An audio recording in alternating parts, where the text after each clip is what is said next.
Yuck. It's the first thing that yuck. It's the first thing that comes about. YIKE. Yuck. For I spelled yikes. you did. Welcome to Thoughts in the Glass podcast. I'm Latoya. And I'm Kendra. And this is a weekly podcast where we share our unfiltered thoughts and opinions on a variety of topics. So sit back, relax, and join us on a conversation of real, raw, and ridiculously funny comedy. Period. Every week we do a drink of the night. Kendra, what's the drink tonight? See, he was like, I'm ready. I know. Oh, I'm really not ready. Sorry, y'all. So tonight's drink is called a Pumpkin Spice Martini. Super easy to make. It is going to call for 2 ounces of vanilla vodka. So this is going to be a recipe for one, as you guys know. So just double it, as I did in the video. 2 ounces of vanilla vodka, 1.5 ounces of half and half, 1.5 tablespoons of pumpkin puree, 2 teaspoons of maple syrup. Thank you, Lord Jesus. And have a little bit left over for the rim. 1/4 teaspoons of pumpkin pie spice, and you're going to need crushed graham crackers for the rim. Put it in your shaker, shake it on up, and do your thing.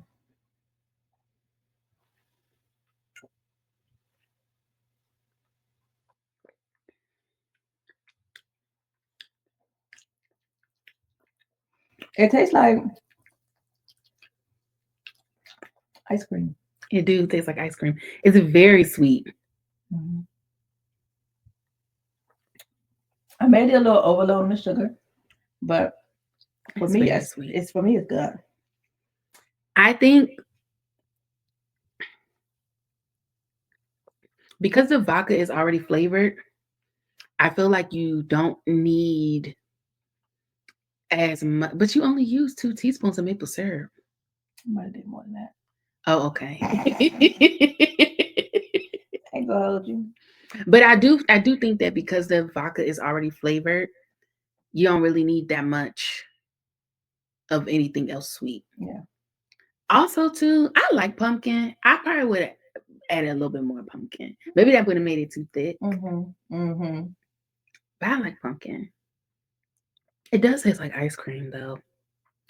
It tastes like a pumpkin ice cream. Okay, so this week is okay, and then also the syrup is running down the glass, yes, so it makes it very festive. Yeah, I like how it looks, but now it's like all over here. Yes. Okay, this episode is everything pumpkin spice. And what does that mean? You're gonna die because literally everything is pumpkin spice. Okay.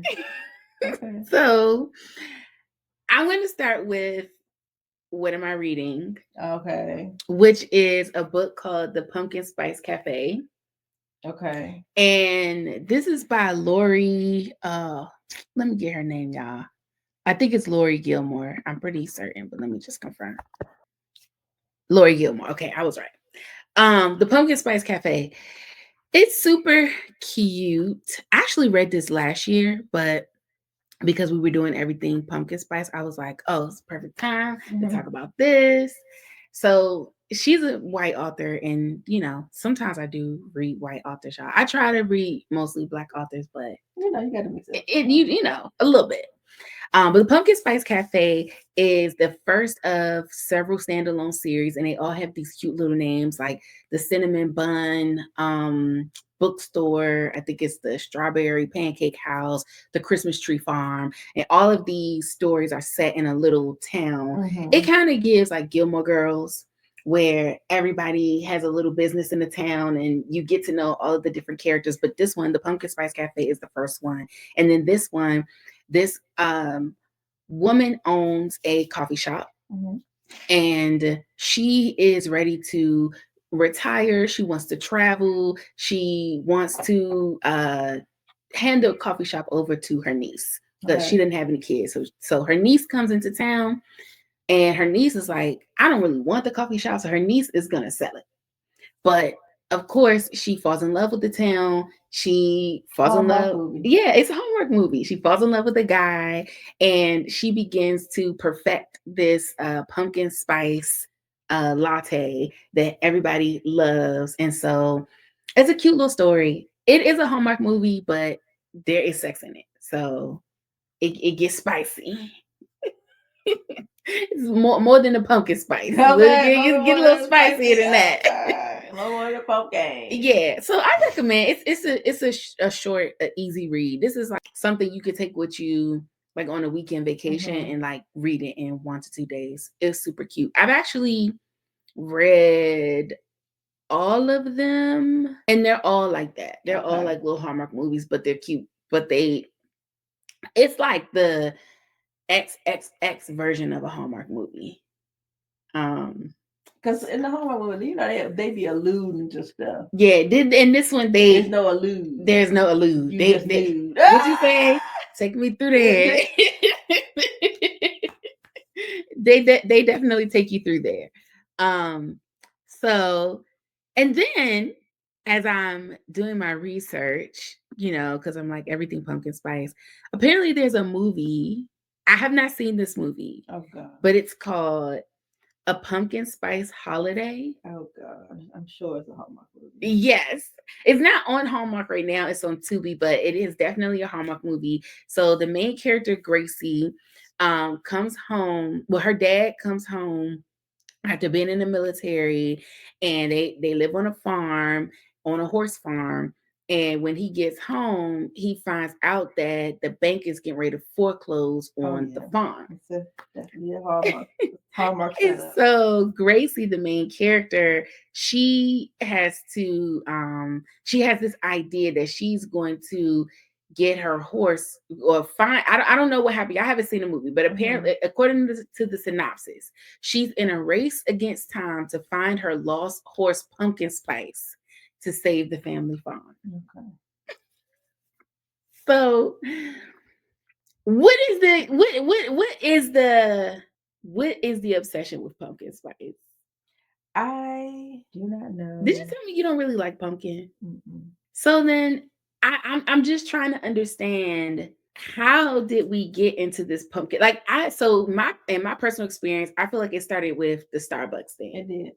Like Starbucks and their pumpkin spice latte, and then from there it just really spun out crazy. Yes. And we've seen this happen before, where different entities can really start a trend that becomes, it comes outside of that and becomes more global. Mm-hmm. But for pumpkin spice to be so specific, to me, it's not like Beyonce doing Western or like Cowboy Carter, and then like everybody gets into the Western aesthetic. Western, that's a broad thing, you know what I mean? So different brands can come in and tap into that, but also make it their own. Pumpkin spice is very specific. I definitely feel like, especially I'll say in the African American community, Starbucks is what made it large. Okay, and then I agree. But because before that, everybody likes the holiday drinks. Mm-hmm. And I'm gonna tell you something. The best at promoting their drinks is Starbucks.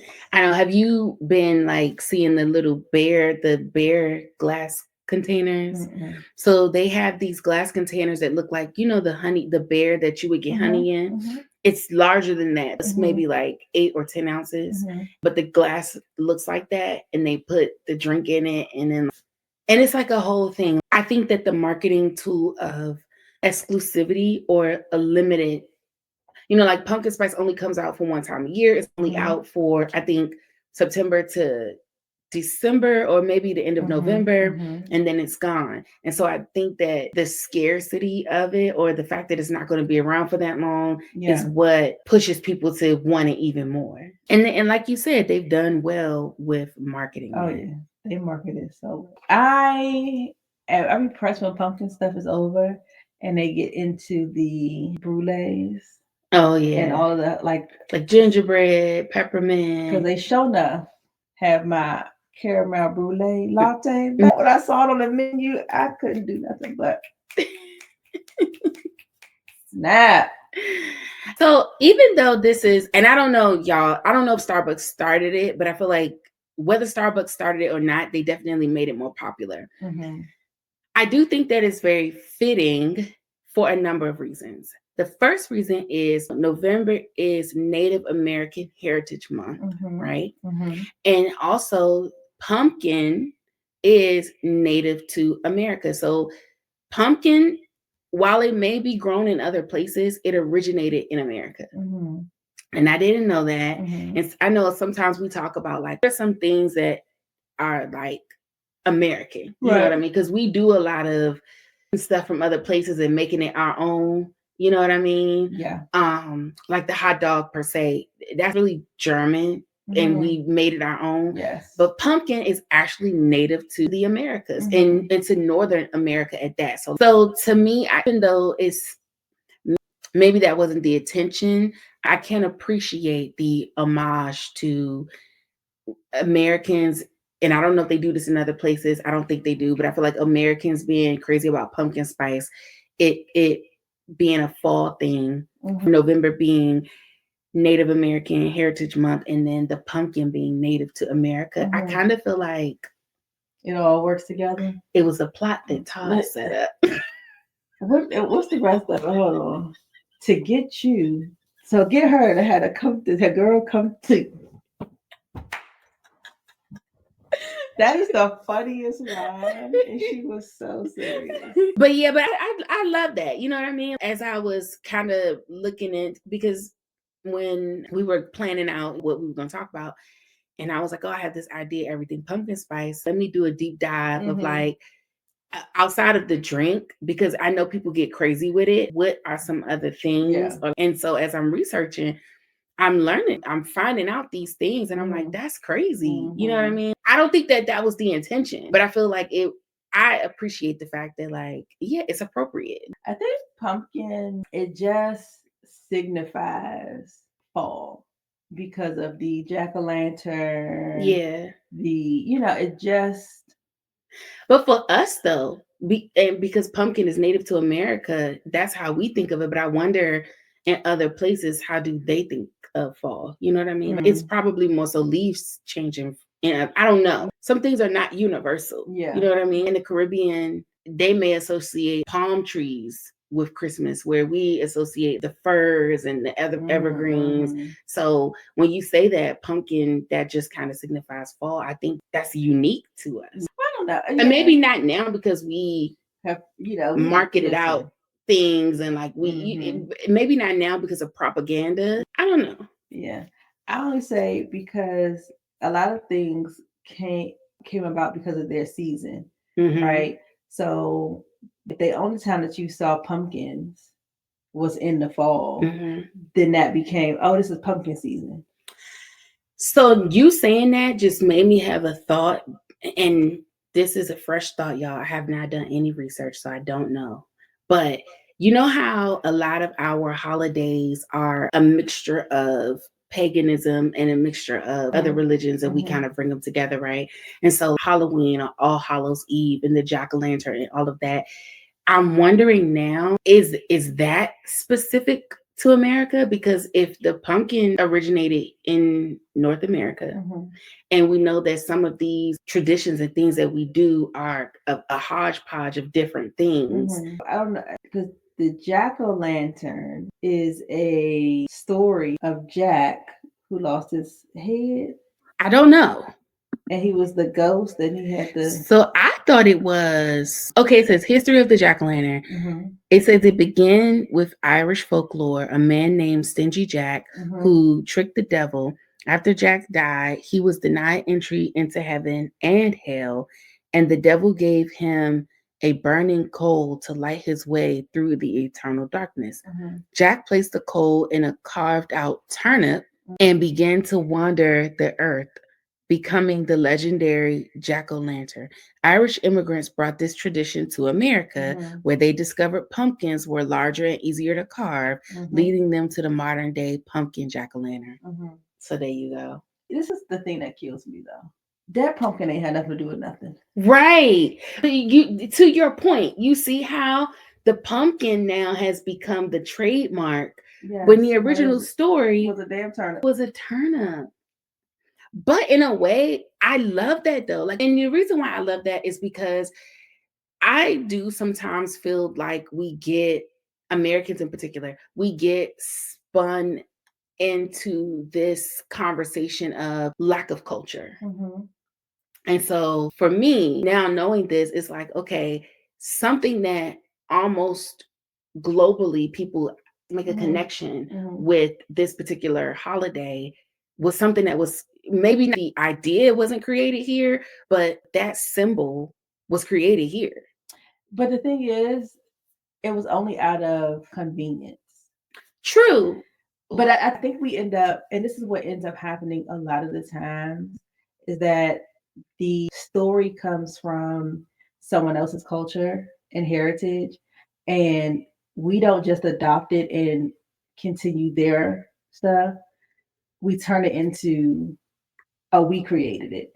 When in all actuality, it was a folklore from Irish generations. Mm-hmm. I get what you're saying about that. It's just like, I get what you're saying about that.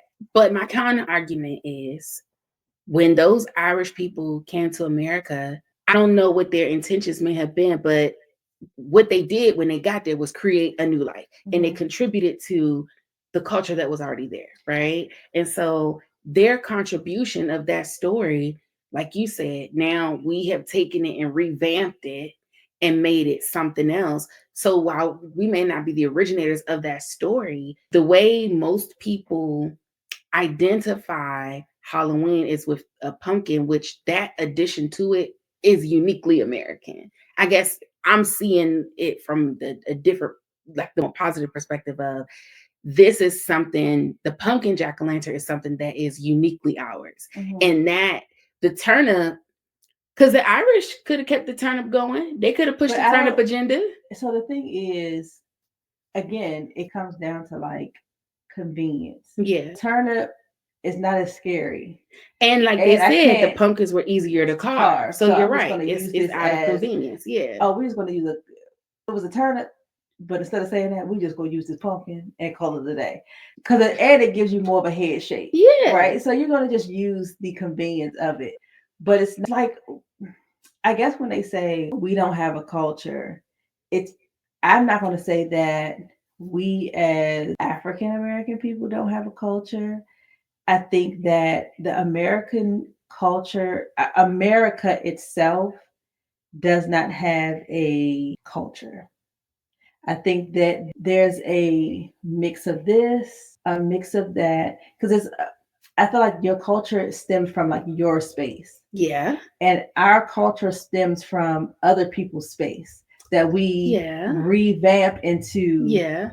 Oh, now this is our kind of thing. And it's just like how, as African American women, braiding hair was for this. And it's like, oh, we're going to revamp that into boxer braids. And it's like, no, it's not. I don't know. I don't agree. I feel like that's how you create, like, aside from Native Americans, right? And we've gone well beyond that. So aside from Native Americans, post-colonization, anything that we do have here is going to be bits and pieces from all those different places. But now that we are 400, 500, 600 years down the line, at what point can we call it ours? I think that there is a certain level of a culture that you create, right? Now, there may be some stemmings from things, but I'll say this. The culture for Southern cooking, and I'm talking about like mac and cheese and greens and hog maw, things like that. That is a specific Southern slave culture. Yes. That's not found anywhere else. Correct. Right? That's a culture. There's something that we have created as a people to have unity in us as a people, right? I feel like when you talk about certain American cultures, you have the American Jewish culture, you have the American Irish culture, you have the European culture. Yes. But those aren't American. Those are my family came here from this place that has this culture, and this is what we're doing. There's a African culture within the Americas. There is a melting pot of cultures, but I don't think the only culture that I could say that, and it wasn't necessary, and it wasn't created here, so I can't even call it that, is even just slavery. Slavery was not created Yeah, it here. wasn't created here. So we are the only culture that was created here, and we will never have it because it's been stomped out, is the Native American way of doing things, and it's Yeah. not prevalent. I don't know. I get what you're saying, but I don't 100% agree, because I feel like when you say that, it basically feels like you cannot expand on an idea, or you can't take the influence of something and put your own spin on it, and that specific way of doing it now becomes yours. I don't agree with that. I feel like in this jack-o'-lantern situation, I feel like I would call this American culture, because even though the influence of the story came from Irish folklore, when it got here, they had to put their own spin on it, and nobody even remembers the turnip anymore. And so maybe in Ireland they still use the turnip, but I feel like a turnip jack-o'-lantern, I would say that that is Irish culture, but a pumpkin jack-o'-lantern is American culture. Like, we can have the same influence and inspiration, but we veered off on a different path. And so, you know what I mean? Like, now it's ours. It's like if you have a clothing label or whatever, you make clothes, and I also make clothes. Mm-hmm. And we both might be inspired by the same thing, but you make yours out of silk and you make it this way, and it's similar looking to I make mine out of chiffon. The silk version is your design. The chiffon version is my design. The difference is if it's like this, if I made clothes Mm-hmm. and I made my clothes out of silk, Mm-hmm. I came to your neighborhood and was like, oh, you have cotton. I'm gonna use the same design and the same thing, but I'm just gonna do it in cotton. That's not a new culture. That's just a new type of fabric. Yes, So but you just all you've done was remove a something that's not going to give the same effect to make the story better. I don't know.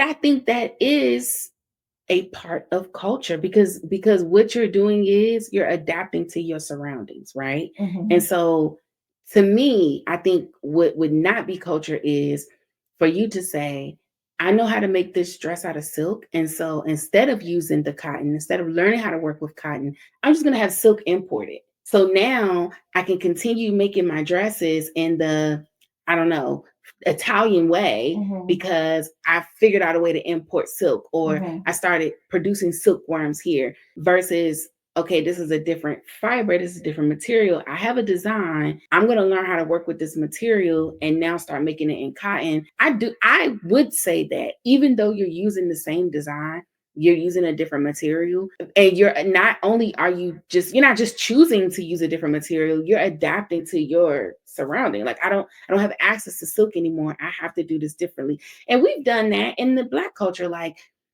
in African culture, using yarrow, using different kind of yams, to come in here and using the traditional American sweet potato or the American russet potato, making similar dishes. But now that we're using a different kind of potato, it may be coming out slightly different. Like, I guess what I'm more so trying to say is that transition from fufu to mashed potatoes. Like, it is the same concept and technique, but now we're here. We don't have access to the things we had access to in Africa. We have to work with these American vegetables. Okay, well, let's mash them the same way we would mash fufu. Oh, it's got a little bit of a different texture. Well, it's mashed potatoes here. You know what I mean? Like, I think it's the only reason I'm saying that is different is because the it's basically rebranding the same can of tuna. Yeah. The tuna is still the same tuna. It's still tuna. Like it's basically saying, instead of having albacore tuna packaging, I'm gonna take this off because it's not selling good, and I'm going to now put Reynolds on there because Reynolds will sell better because it just looks more appealing. The tuna is still it's still the same. It's just new wrapper.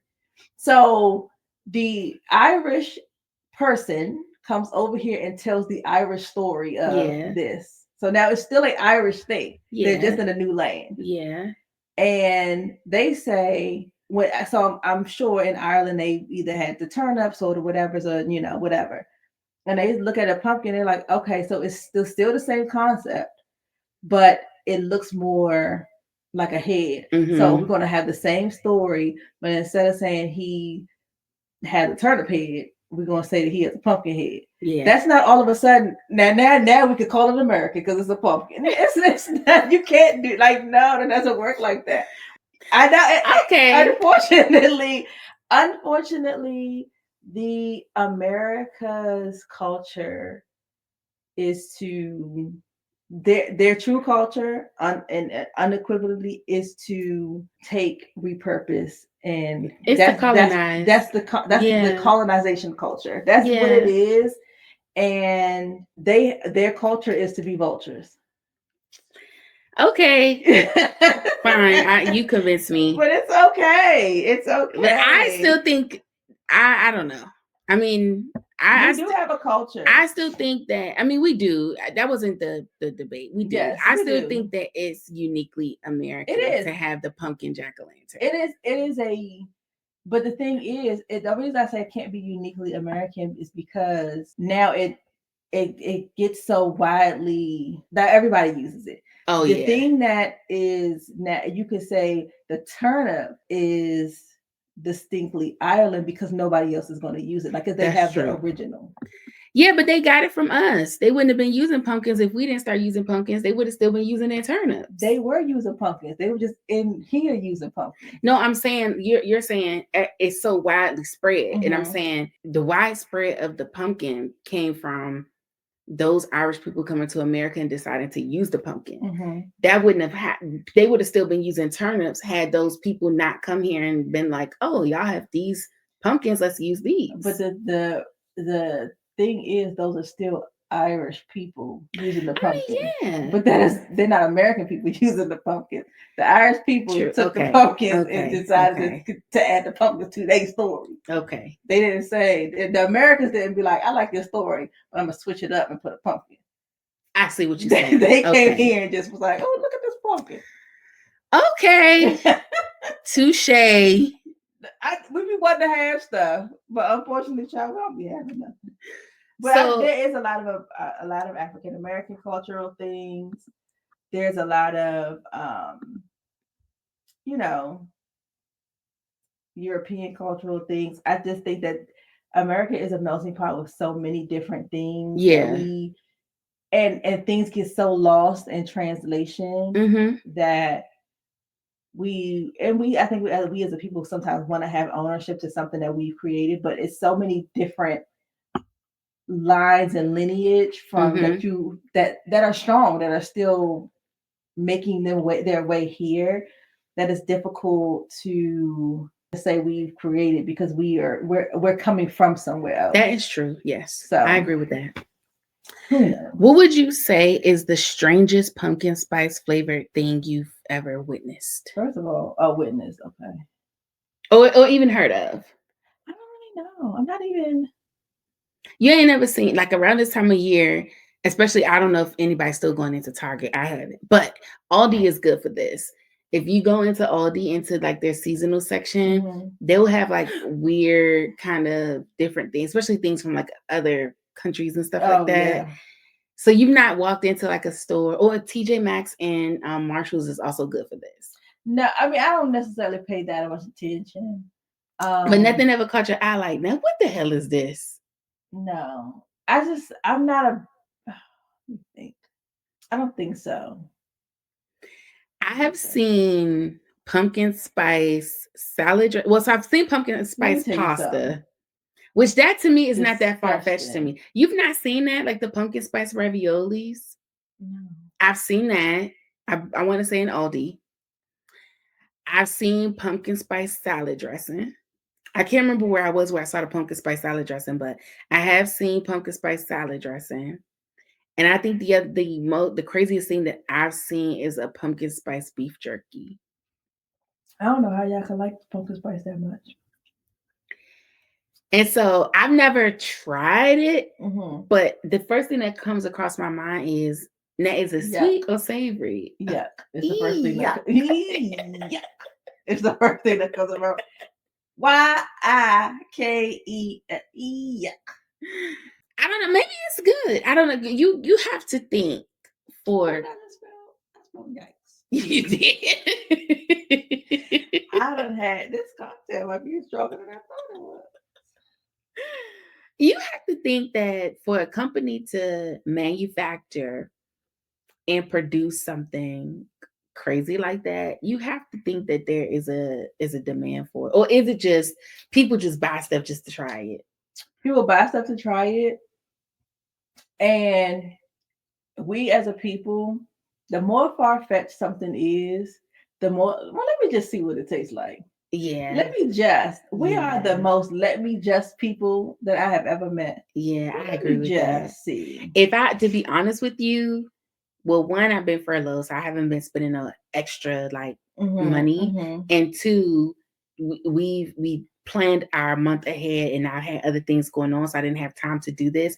But had I really had the time and the disposable income, I probably would have went ahead and bought the pumpkin spice beef jerky just so that we could try it.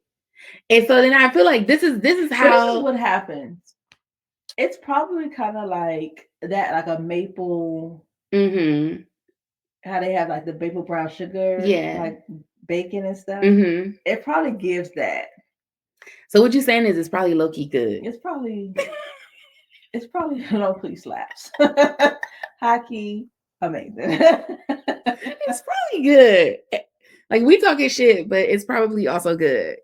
My Aunt Erica used to do, especially during COVID, she hasn't done it in a while, but she would do a pumpkin spice party where she would buy pumpkin spice cupcakes, cookies, different little stuff. Because, around this time of year, y'all know, stores will have stuff on display or whatever like that. And so she would get just a bunch of little like popcorn, chip, just little munchies and all pumpkin spice flavor. And then we would do baked cookies or we would do an outdoor movie night or something like that. So yeah, she hasn't done it, I would say, I feel like in the last 3 years, she hasn't done it. But definitely, I know it started during COVID. And then a couple of years after that, I think my family was just like, are you going to do your pumpkin spice party? And so she felt the obligation to keep doing it. Yeah. But yeah, it was actually pretty fun. And we would try, but we never tried anything crazy.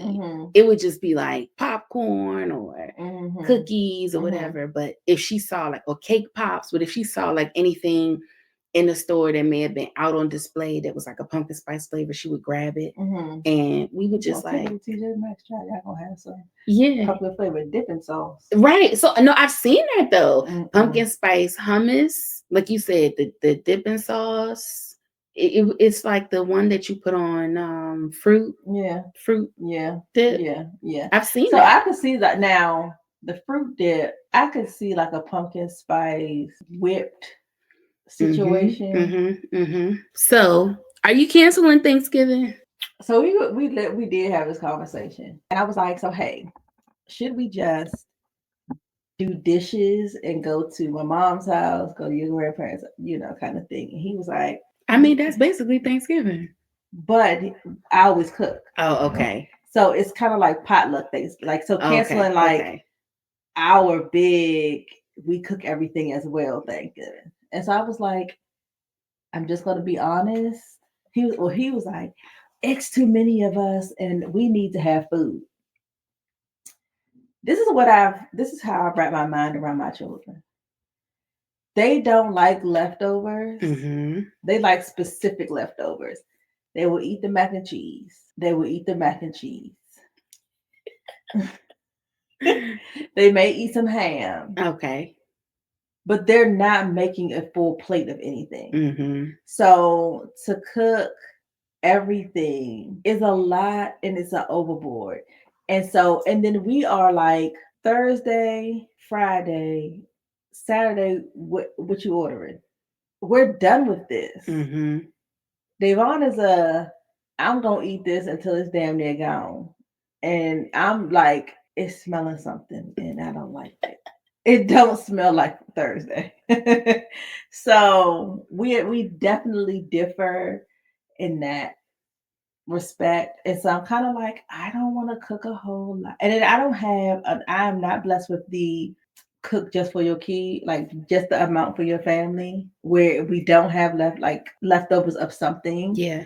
And so, and it's so many like Josh, you can't have cheese. And then Jonathan don't like this. The girls want that.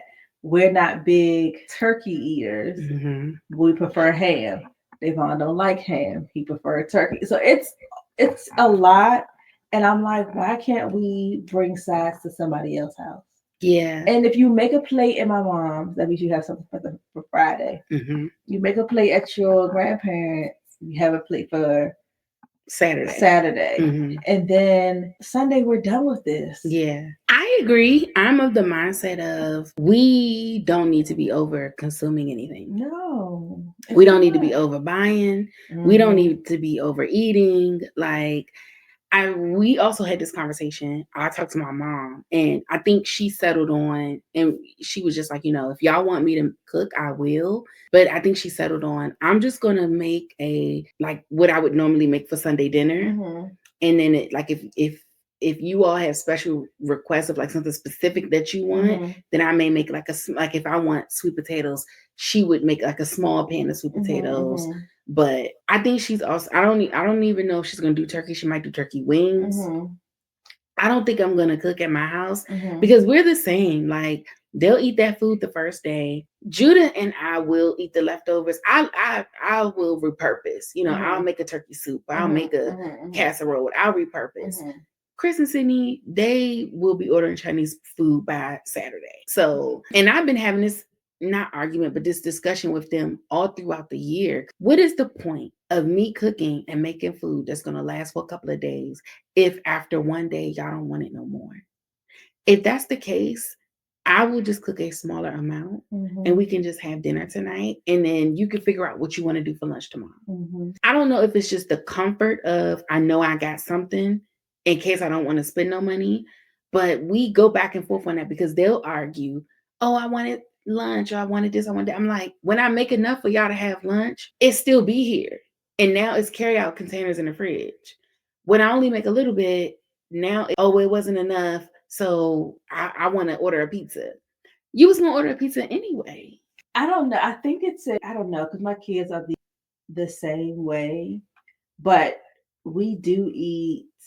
So this is how my works. They get this from me. I ain't going to hold you. If I have it for dinner, I don't want that for lunch. Okay. If I have it for lunch, I'm not eating it again for dinner. Mm-hmm. So I do make several things. So we'll do spaghetti. I'll do like pork chops. I'll do something else. I'll do like three meat situations, like a main whole thing, a meat and a couple different sides, so that you can mix and match. Mm-hmm. I am not as controlled as I think I am when it comes to certain things. And I don't care how much food we have on a Friday. I'm not taking nobody's lunch. I'm going to the cafeteria to get something. See, I don't mind. I can eat the same thing for lunch and dinner. I don't, and I could eat it for multiple days. Sometimes I do get tired of it, but for the most part, I can do it. And I don't mind even going out to eat. I just really hate the wasting part of it. Yeah, I try not to do that. We have gotten, I will say I have gotten better at being able to cook enough for like, oh, we're going to have this. I want this for 2 days. Or I want this for 3 days. I want whatever. So by Friday, the reason a lot of the reason that I am more willing to be like, okay, just buy something is because we run out of a staple, a whole meal. You would have to cook something to make it a whole thing. Yeah. And I'd be like, no. The other thing is, and I discussed this with Chris and Sydney. We spending this money and we buying all this food and we're doing all of this, and Safeway and the owners of Safeway ain't hurting. The owners of Libby ain't hurting. The owners of Tyson, the Turkey Hill, they ain't hurting. They having time. And we're out here struggling. I haven't worked for 6 weeks. Yeah. You know what I mean? Some of my family members that rely on food stamps haven't been able to get their food stamps. So that's the other thing we were saying. If they could cancel us so quickly, right? Why are we out here breaking our necks to just for? But it goes back to the beginning of our conversation is we doing this for a culture that says that we're supposed to have Thanksgiving dinner and hang out as a family and do all the things. We even said like Christmas, everybody should just sleep in. I tried to sell my family on the idea of let's do homemade gifts this year, and because we're grown, either give somebody something sentimental or do something for that person. My brother likes to cook, so I'm like, well, what if you just got up and cooked us a really nice breakfast? Like, why do we have to go out and why do we have to participate in the consumerism of it all? Yeah, they did not like that idea. They shot that down immediately, and they were like, we want gifts. And so then I said, well, what if we shopped at small businesses? We do a lot of markets because I do the candle things. I'm like, y'all can shop at some of these small businesses and get something. I threw it out there. I'm also dealing with adults, so they can make whatever decision they want to make. Yeah. The feedback that I got was like, because that's not convenient. Now you have to really think outside of the box of what you're going to get. Like if you were just going to get a t-shirt or something basic, you can go to Amazon and get it real quick. But now that you're going to shop with a small business, now you really have to apply some effort and think outside the box and figure out, well, what can I get from here that they would really like? And you're right, it's not convenient. Yeah. But I just, they can do whatever they want. I threw it out there. I tried to pitch the idea. I don't think they're 100% on board with it, but I did leave them with this. I said, it may not matter to you all, and we may be just a drop in the bucket, but imagine if more of us were to get on the same page. It doesn't take for everybody to do it, but if a good number of people do it, ask Target. I'm about to say, Target is saying, please. They're still trying to recover from that. Yeah. Please. So if enough of us decided that, hey, we're not going to participate in this, these billionaires and trillionaires will begin to see that, hey, it's not just about making money. You're a part of a society. And when you see people hurting in large numbers, it just was really disappointing to me how many organizations did not step up to say, let me go ahead and do something. I don't know why it was disappointing. I mean, I know why it was disappointing, but I don't know why it was disappointing. This is what the Americas were created on. Yeah. The capitalism mindset. That mindset, which doesn't make sense to me. How do you go from an oppressed place to try to make a better life to inevitably being just as bad as that oppressed place, if not worse? I saw the book and I didn't like it being done to me. I saw the book and I didn't like the way it was read to me, so I wanted to become the author of the book. Yeah, absolutely. And be the persons to do it. We haven't really been, the kids are getting older. I mean, of course the boys, because they're still young. Everybody else, like the girl, I want to get... I just want, help with getting another car. And in my mind, I'm like, I pay your insurance. I've helped. That's the help. That's the help. I pay the mortgage. I don't even be, y'all having the time. Right. Oh my God. Yeah. So I'm like, no. The boy, and to be honest, Jonathan's old enough now where he is kind of looking for stuff. Yeah. You buy Joshua a couple $1 cars and he think he has hit the jackpot. Yeah. So, and the thing is, and I say this to my kids all the time, the people that really are looking forward to Christmas don't get nothing throughout the year. Y'all be getting random stuff because it's Tuesday. Yeah. What are you looking forward to Christmas for? You have Christmas. Your life is Christmas. Mm-hmm. Cut it out. Maybe it might be. I don't know if this year, because we're pretty much there, and I think this is something that you have to prepare and plan for. But maybe it might be beneficial to start doing like how can we be a blessing to somebody else? Yes, like let's adopt a family. Yes. You know what I mean? How do we give back? Or maybe not adopt a family, but I'm saying that yes, because that's what they used to Yep. phrase it. Like you adopt a family, meaning So that the kid, like all of the kids in the family or whatever, like you would get them what they needed or what they wanted because through whatever organization you're doing it through, they've already done the research and they know that hey, this family's in need. Yep. Here's what they need and blah blah blah whatever. And maybe like getting everybody involved so that even like Jonathan can see that hey, you got a phone for your birthday, you got all these different things, and now here's this boy that's the same age as you. And he asking for a pair of shoes because he only got one. Right. But like I said, I think that's something that I don't think you can just do that last minute and it be meaningful, right? I think you have to like prepare and like get tied in with some organizations or even do your own research and find out people that are really in need. Nobody wants to be taken advantage of, obviously. So I don't know. We tried that one year, but then Sydney's so nonchalant. We tried that one year. We did the shoebox thing. And it went well. Like she got all the stuff for the shoebox and she put everything in. And I think she maybe only got a couple of things, but she's okay. Like if she didn't get anything for Christmas, she would be okay. Like it's I don't know if it hits the same when and I'm not saying that she's not grateful. I'm just saying that she's very nonchalant anyway. So I don't know if it hits the same to be like, oh, this year you're not gonna get anything. We're gonna do for this other person. She would be like, okay, like your kids. Like I got clothes in my closet. I got all the games I could want. So because like I'm cool. Yeah, right now the children are doing stuff too because they need it. My kids are doing things too. Well, I got to show up. I got to show them who I am. Like you are anybody. Yeah, you make your own money to become somebody. Yeah. So. But that's the life that you created for them. And it's a blessing. But, I think Michelle Obama was saying this recently, that it's a balance between giving them everything they want and then helping them to understand that you don't get everything you want. Yeah. Like I'm making your life easier because I'm your parent. I don't want you to struggle. Yes. But you also have to understand that things don't just get handed to you. That's the vote we in right now, child. Yeah. But I don't know. I think I don't feel like cooking.